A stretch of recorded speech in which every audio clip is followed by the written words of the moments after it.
ஹே மீனாட்சி, உன்னை நான் வந்து திரிகுணா வடிவினல் அப்படின்னு சொன்னேன் இல்லையா? திரிகுணான்னு சொன்னேனே, அது என்ன தெரியுமா? சத்வகுணம், ரஜோகுணம், தாமச குணம். தமோ அப்படிங்கிற குணம் வந்து அறியாமை, மந்தம், சோம்பல், இருள், இந்த மாதிரி கொடுக்குற, இந்த மாதிரி செயல்பாடுகள் சுபாவங்களை கொடுக்கறது இந்த தமோ குணம்.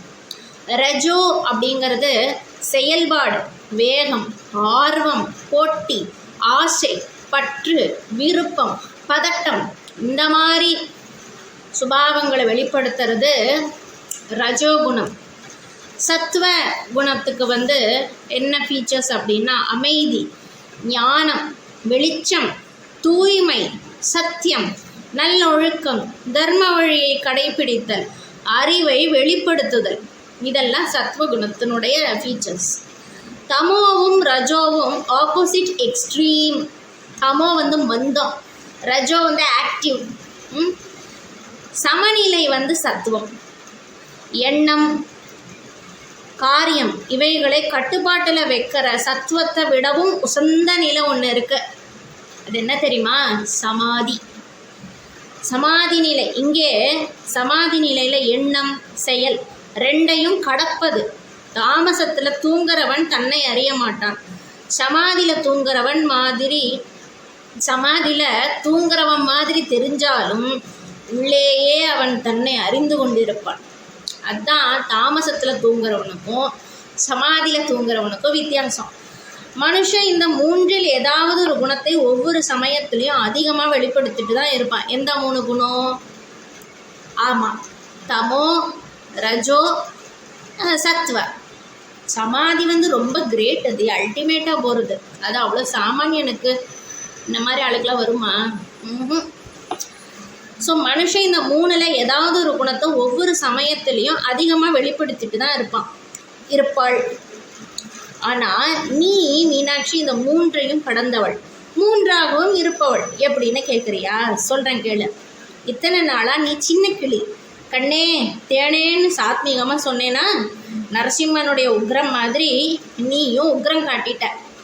சும்பன் நிசும்பன்னு 2 அசுரர்கள் இருந்தாங்க.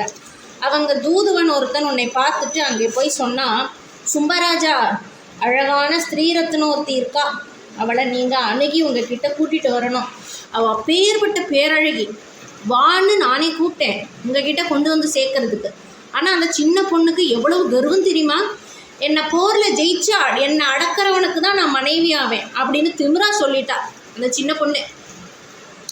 உடனே சும்மா சொன்னா, தூம்ரலோச்சனா போடா, நீ போய் அந்த துஷ்டையான பெண்ணை முடியை பிடிச்சி இழுத்துட்டு வா. ஆனால் நீ மீனாட்சி காளியாக யுத்தம் பண்ணி தூம்ரலோச்சனையே வதம் பண்ணிட்ட. அடுத்து சும்மா இருந்தானா? இல்லை, சண்டன் முண்டன்னு 2 பேரை அனுப்பினான். ஆனால் நீ அவங்களையும் சம்ஹாரித்து சாமுண்டிங்கிற பேரை வாங்கிட்ட. அடுத்து சும்மா இருந்தானா?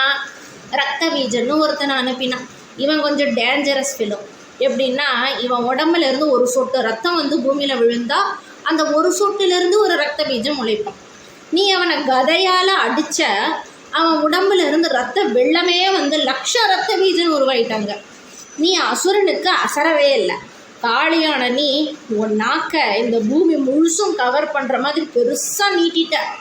அப்படி பெருசாக உலகமே கவர் ஆகிற அளவுக்கு உன்னோட நாக்கை நீட்டிட்ட. அந்த கொடூரன் ரத்த பீஜனை நீ அடிக்கும்போது வழிந்த ரத்தத்தை கீழே விடாமல் நீயே நாக்கில் வாங்கி குடிச்சிட்ட. கடைசியில் ஒரு சொட்டு ரத்தம் மிஞ்சாமல் ரத்த பீஜனும் இறந்து போயிட்டான். இப்போவாவது சும்பம் விட்டானா? இல்லை, சும்பனும் அவங்களே போரில் டைரெக்டாக இறங்கிட்டாங்க. ஆனால் தெய்வமான உன்னை ஜெயிக்க அவங்களால எப்படி முடியும்? அட்லாஸ்ட் யூ வன் த வார் மீனாட்சி. உனக்கு நான் வேப்பம்பூ மாலை போட்டு விடுறேன்பா. சரி, நானே உன்கிட்ட வரேன். இந்தா ஜில்லுன்னு பானகம் குடி. எவ்வளோ உக்ரமாக ஆக்ரோஷமாக இருக்க, நீ யுத்தம் பண்ணியிருக்க. ஜில்லுன்னு பானகம் குடி. குடுன்னு வேப்பம்பூ மாலை போட்டு விட்றேன். எவ்வளோ கோபம், ஆக்ரோஷம், வேகம் உனக்கு. மீனாட்சியா இது? சாந்த சுரூபியான மீனாட்சியா இது? என்ன சும்மா இருந்த சாத்மீகமாக இருந்த உன்னை சீண்டி விட்டுட்டாங்க மீனாட்சி. பாரதியார் கூட சின்னஞ்சிறு கிளியெல்லாம் பாடினாரு. அதே பாரதியாரும் ஒரு பாட்டு பாடுறாரு.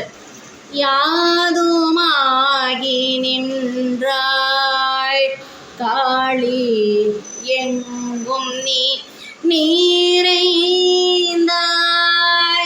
தீது நன்மையெல்லாம் காளி தெய்வலீலை அன்றோ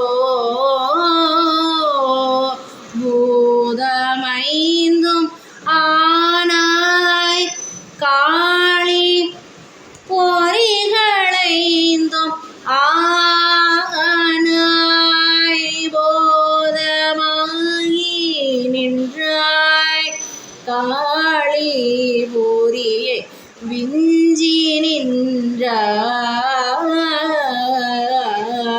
யாதுமாகி நின்றாய் காளி என்னுள்ளே பூந்தாய்.